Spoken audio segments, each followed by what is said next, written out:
Students, welcome to e learning with missionary. और आज हम क्लास 9th का चैप्टर सेकंड स्टार्ट करने जा रहे हैं। तो बच्चों, चैप्टर सेकंड जो आपके पास है ये है हमारे पास पॉलिनोमियल। इसको आप पहले भी पढ़ चुके हो। इसके बारे में बेसिक आइडिया हमने पढ़ा था 8th क्लास में, और वहाँ पे हमने क्या पढ़ा था, अलजेब्रिक एक्सप्रेशन क्या होते हैं। तो उसी को हम आगे कंटिन्यू करेंगे। जो हमारे पास अलजेब्रिक एक्सप्रेशन होगा उसमें हम कुछ कंडीशन लगाएंगे और फिर वो कन्वर्ट हो जाएगा हमारे पास पॉलिनोमियल में। तो चलिए स्टार्ट करते हैं chapter second, polynomial. Chapter second हमारे पास है पॉलिनोमियल। ये क्लास 9 का सेकंड चैप्टर है। तो सबसे पहले तो हम देखेंगे कि पॉलिनोमियल क्या होता है, उसकी डेफिनेशन क्या होती है। तो देखो यहाँ पे जो वर्ड हमारे पास है पॉलिनोमियल का, पॉली का मीनिंग होता है इसमें, इसको हमने दो पार्ट्स में डिवाइड कर दिया। पॉलिनोमियल, पॉली का मीनिंग हुआ मैनी, यानी कि बहुत सारी टर्म्स होंगी इसमें, और नोमियल्स का मीनिंग हुआ टर्म्स,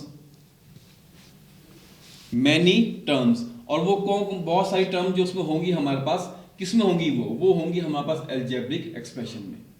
और वो किस तरह से होती हैं, आपको याद रखना है कि जो हमारे पास अलजेब्रिक एक्सप्रेशन होता है यहाँ पे, a type of algebraic expression, जिस अलजेब्रिक एक्सप्रेशन में आपके पास बहुत सारी टर्म्स होंगी, उनके साथ उसमें वेरिएबल भी होगा आपके पास, और उनके कोएफिशिएंट भी होंगे। इन सब से मिलके हमारे पास क्या बनता है, एक पॉलिनोमियल बनता है, जिसे हम हिंदी में बहुपद कहते हैं। ठीक है, एग्जाम्पल देखो आपके पास यहाँ पे मैंने एग्जाम्पल लिया 3x।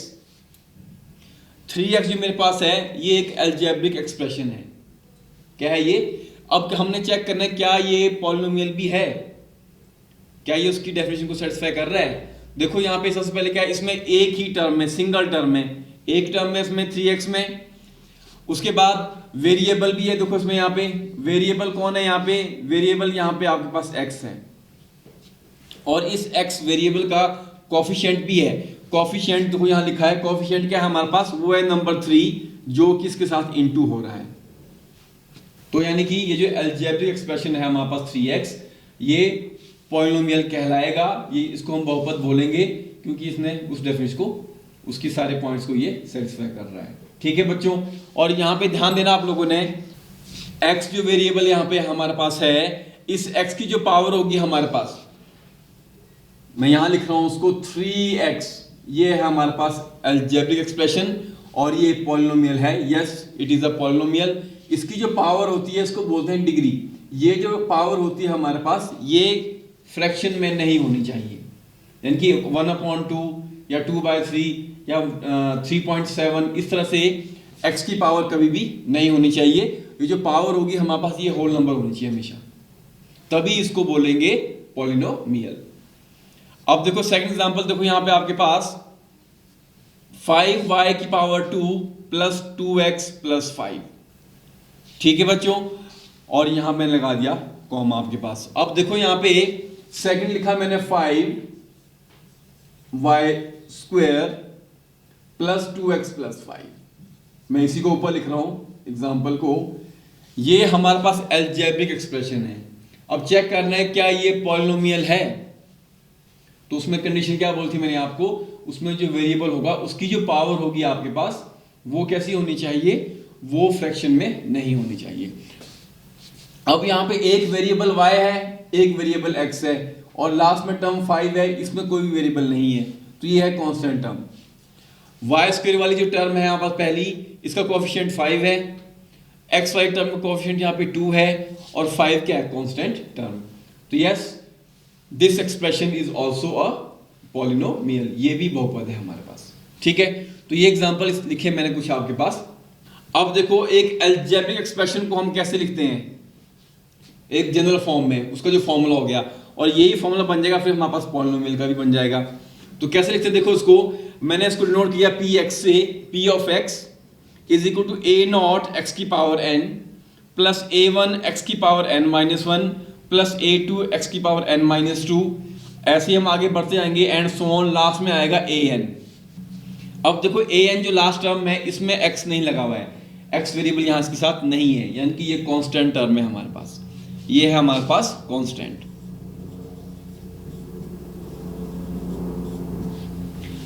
अच्छा, अब यहां पे देखो A0, A1, A2 और AN, ये सभी के सभी क्या है हमारे पास, इनको हम, ये रियल नंबर्स होते हैं हमारे पास, और इन्हें हम क्या बोलते हैं, इन्हें हम बोलते हैं कोफिशिएंट्स। क्या बोलते हैं इनको हम? रियल नंबर्स होते हैं और इनको हम बोलते हैं coefficients. They are called coefficients.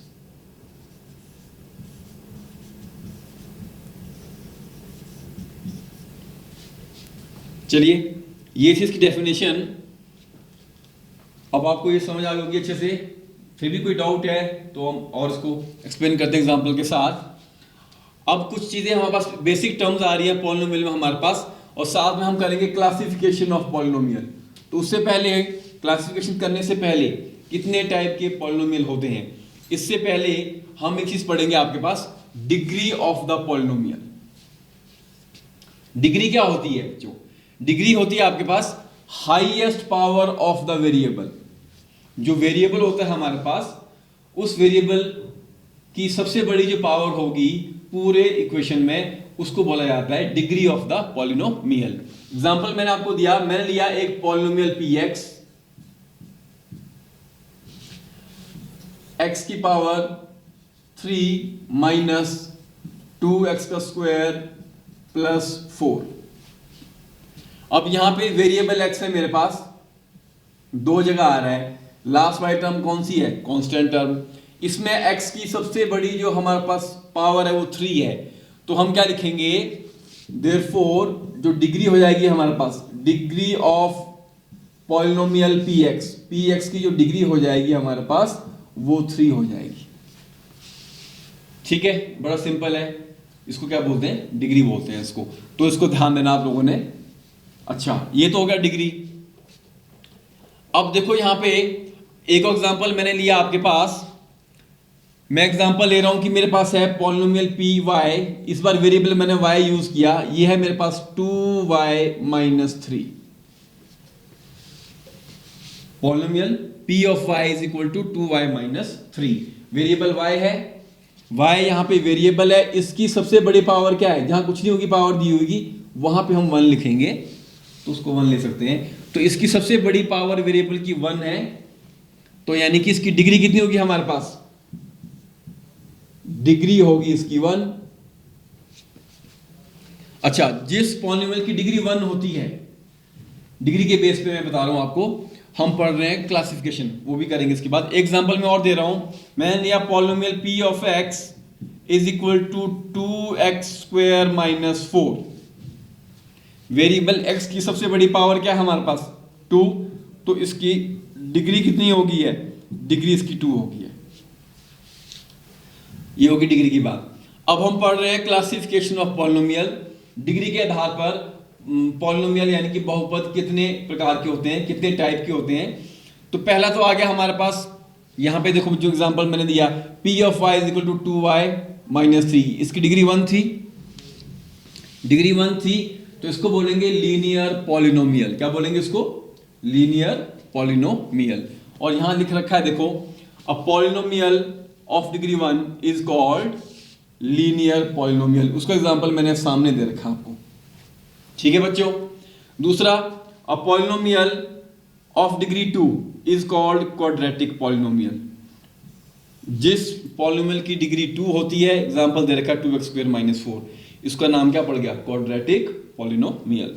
इसी तरह से a polynomial of degree 3 is called cubic polynomial. Cubic polynomial मतलब कि ये है इसका एग्जांपल देखो, जिसमें बहुपद की सबसे बड़ी जो वेरिएबल x की सबसे बड़ी पावर 3 है, ये हो गया क्यूबिक पॉलिनोमियल। इस तरह से पावर डिग्री 4 भी होती है किसी पॉलिनोमियल की, तो उसका नाम उसके हिसाब से बढ़ जाएगा, उसको बोलते हैं बाई क्वाड्रेटिक पॉलिनोमियल। और इस तरह से ये नाम चलते रहेंगे। ठीक है बच्चों। अच्छा, अब सपोज कर लो बच्चों, मैंने दिया आपके पास पॉलिनोमियल दिया मैंने p of y equal to 7। यहां पे वेरिएबल है ही नहीं, इसमें सिर्फ एक ही टर्म है, वो भी कांस्टेंट टर्म है। तो इसका क्या नाम होगा? इसका क्या नाम होगा हमारे पास बच्चों? इसका नाम होगा आपके पास कांस्टेंट पॉलिनोमियल, क्योंकि इसमें डिग्री 0 है। इसमें डिग्री 0 है। कांस्टेंट पॉलिनोमियल की डिग्री जो होती है ये है कांस्टेंट पॉलिनोमियल। कांस्टेंट क्यों कहलाया? क्योंकि यहां पे वेरिएबल नहीं है।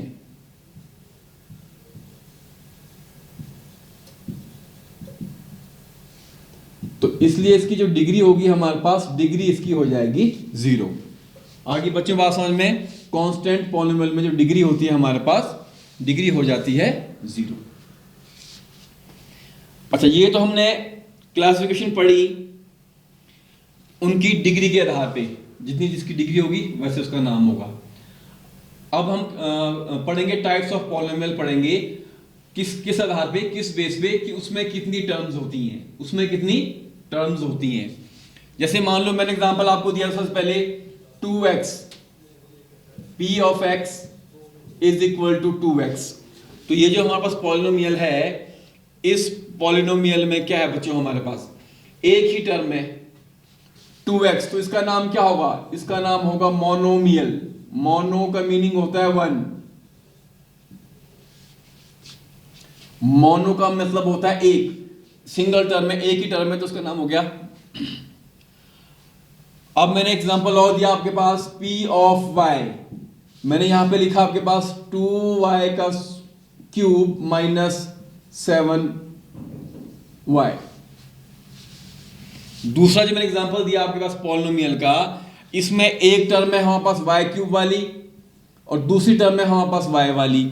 इसमें दो ही पद हैं, टर्म का मतलब पद होता है हिंदी में, इस बहुपद में दो ही पद हैं, तो क्या नाम होगा इसका? इसका नाम होगा हमारे पास बाइनोमियल। बाइनो का मतलब होता है दो, बाइनो का मीनिंग क्या होता है? बाइनो का मीनिंग होता है टू, बाइनो का मीनिंग टू, यानी कि इसमें दो ही पद होंगे, दो ही टर्म्स होंगी हमारे पास। इसी तरह से एक और एग्जांपल मैंने आपके पास दिया, p of x equal to 4x की power 5 minus 7x square plus 10। अब देखो ये जो पॉलिनोमियल मैंने एग्जांपल दिया, इसमें कितनी टर्म्स आ रहे हैं, कितने पद आ रहे हैं? पहला 1 2 3, तीन पद आ रहे हैं, तो क्या नाम होगा इसका? ट्राइनोमियल। इसका नाम क्या होगा हमारे पास? ट्राइनोमियल।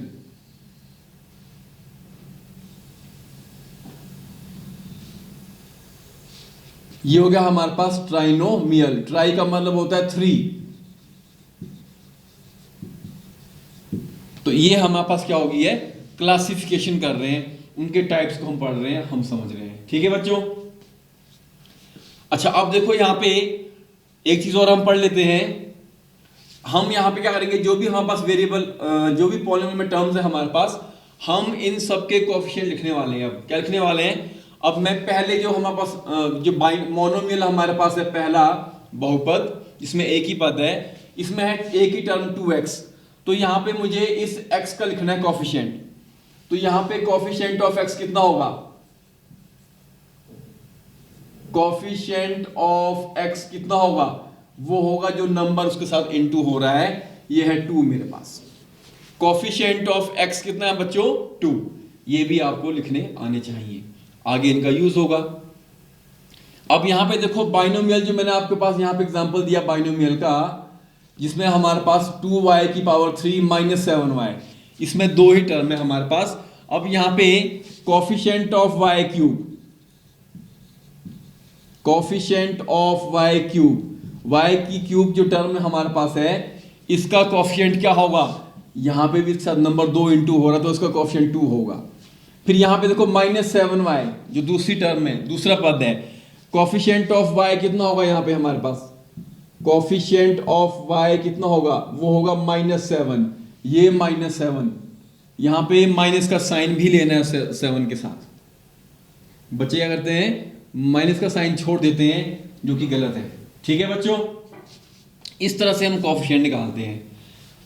तो ये हो गया हमारे पास, क्लासिफिकेशन भी होगी, हम लोगों ने सीख ली कि पॉलिनोमियल हमारे पास कितने टाइप के होते हैं, डिग्री क्या होती है, डिग्री के आधार पे पॉलिनोमियल कैसे उनके नाम लिखे जाते हैं, फिर नंबर ऑफ टर्म के आधार पर, और उसके बाद हमने कोएफिशिएंट को भी लिखना सीख लिया। अब बच्चों हमारे पास इस चैप्टर की बहुत ही इंपॉर्टेंट 2 थ्योरम आने जा रही हैं, और इन थ्योरम को आप ध्यान से समझो और इनका यूज क्वेश्चन में होगा। पहली थ्योरम है आपके पास रिमाइंडर थ्योरम। रिमाइंडर थ्योरम क्या बोलती है बच्चों आपके पास, यदि हमारे पास मान लो px एक पॉलिनोमियल है, if px is any polynomial, और उसकी जो डिग्री होगी बच्चों वो क्या होगी, हैविंग डिग्री ग्रेटर देन और इक्वल टू 1, उसकी जो डिग्री हमारे पास है कम से कम 1 होनी चाहिए या 1 से बड़ी होनी चाहिए। और फिर उस px को जब हम डिवाइड करेंगे, if px is divided by a linear polynomial x minus a, जब हम उस px को x माइनस ए से डिवाइड करेंगे तो जो रिमाइंडर आएगा, शेषफल बचेगा हमारे पास, then the remainder is p of a। तो रिमाइंडर कितना आएगा बच्चों, वो p ऑफ a आएगा। और इस थ्योरम को जब आगे हम जहां एक्सरसाइज में क्वेश्चन आएंगे बच्चों, वहां पे क्वेश्चन जब आएंगे, जब क्वेश्चन करेंगे तब आपको अच्छे से समझ आएगी, वहीं पे मैं इस थ्योरम को आपको फिर से समझा दूंगा। ठीक है बच्चों। अच्छा अब देखो यहां पे, अब दूसरा आया हमारे पास फैक्टर थ्योरम। फैक्टर थ्योरम भी रिमाइंडर थ्योरम से ही निकली है, आप ऐसा समझ सकते हो। उसमें एक स्टेप एक्स्ट्रा आता है रिमाइंडर थ्योरम से, और इसमें क्या बोला गया है कि x माइनस सी, यहां a था, यहां हमने c ले लिया। a और c क्या दोनों रियल नंबर है हमारे पास। अगर ये गिवन दे रखा कि x माइनस सी फैक्टर है हमारे पास गिवन पॉलिनोमियल px का, x माइनस सी फैक्टर है हमारे पास px का, मतलब क्या हो बच्चों उसका, कि जब x माइनस सी से मैं px को डिवाइड करूंगा तो शेषफल 0 बचेगा, यानी कि वो पूरा पूरा डिवाइड होगा px। ये मीनिंग हुआ x माइनस सी अगर फैक्टर है हमारे पास px का। और वही तो लिखा आगे, then if p of c is equal to 0, तो एक कंडीशन क्या लगी है कि x माइनस सी px का फैक्टर कब होगा, जब p ऑफ c क्या हमारे पास बच्चों, वो है रिमाइंडर, जब उसका रिमाइंडर 0 आएगा। क्यों, देखो यहां पे रिमाइंडर कितना था, हमने जब x माइनस ए से px को डिवाइड किया था तो रिमाइंडर आया था हमारे पास शेषफल p ऑफ a। अब कुछ नहीं किया यहाँ पे दूसरी थ्योरम में, a के बदले हमने c लिखा है, भाई कुछ नहीं किया है। तो इसका मतलब क्या हुआ बच्चों, जब x माइनस सी px का फैक्टर तभी बनेगा, तभी होगा जब x माइनस सी से हम डिवाइड करेंगे px को, तो उसका रिमाइंडर 0 आएगा। यानी कि रिमाइंडर जहां भी 0 आएगा उस केस में x माइनस सी फैक्टर होगा px का। अगेन जब हम आगे क्वेश्चन करेंगे वहां आपको अच्छे से ये समझ में आएगा। ठीक है बच्चों। अब आया हमारे पास अगेन अलजेब्रिक एक्सप्रेशन। वैसे तो हमने वो पहले ही पढ़ लिया था, 8th क्लास में भी आ गया था हमारे पास, चलो फिर से थोड़ा सा रिवाइज कर लेते हैं इसको। अब देखो यहाँ पे डायग्राम में क्या दिख रहा है आपको, 5x + 7 is equal to √2। x है यहाँ पे हमारे पास वेरिएबल है, उसमें क्या बोलते टर्म है हमारे पास, 5 है हमारे पास x का कोफिशिएंट, 7 जो है वो कांस्टेंट टर्म है और √2 भी कांस्टेंट टर्म है। तो ये जो एक्सप्रेशन हमारे पास है ये क्या है हमारे पास, इसको बोला गया है अलजेब्रिक एक्सप्रेशन। क्या बोला गया है, एक एग्जांपल मैं और देता हूं आपको अलजेब्रिक एक्सप्रेशन का बच्चों आपके पास, वो है इस तरह से आपके पास 5x की पावर 3 माइनस 7x का square plus √x equal to 9। ये भी एग्जांपल है हमारे पास अलजेब्रिक एक्सप्रेशन का। अच्छा अब चेक करो बच्चों, क्या ये अलजेब्रिक एक्सप्रेशन पॉलिनोमियल है, क्या इसको हम पॉलिनोमियल बोल सकते हैं? जरा सोच के देना आंसर अपना, यस और नो। तो बच्चों ये जो अलजेब्रिक एक्सप्रेशन है ये बहुपद का एग्जांपल नहीं है, इसे हम बहुपद नहीं बोल सकते, ये पॉलिनोमियल नहीं है, नॉट अ पॉलिनोमियल। अब उसका रीजन क्या है,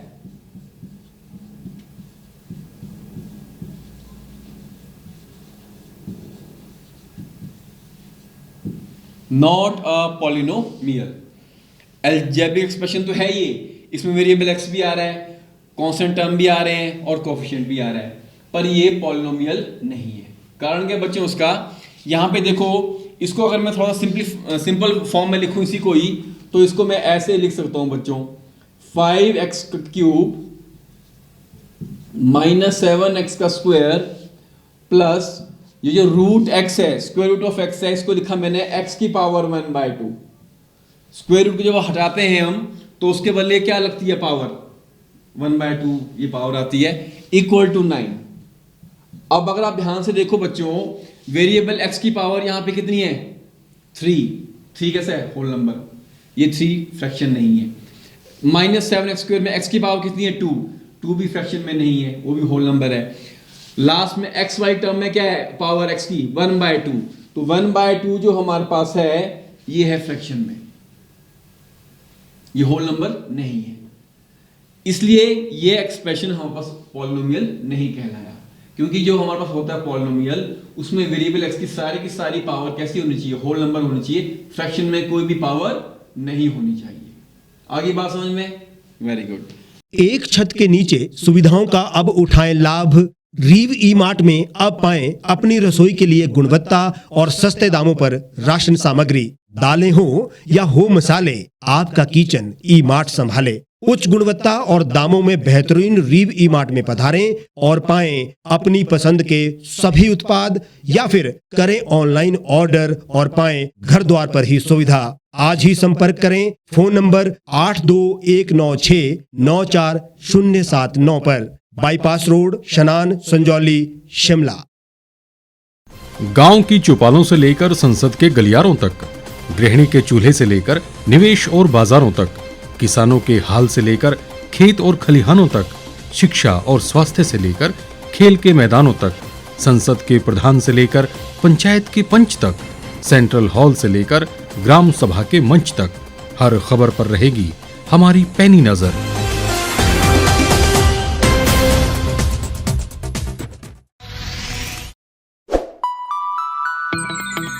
खबरों में बने रहने के लिए सब्सक्राइब करें द रीव टाइम्स, लाइक और शेयर करना ना भूलें।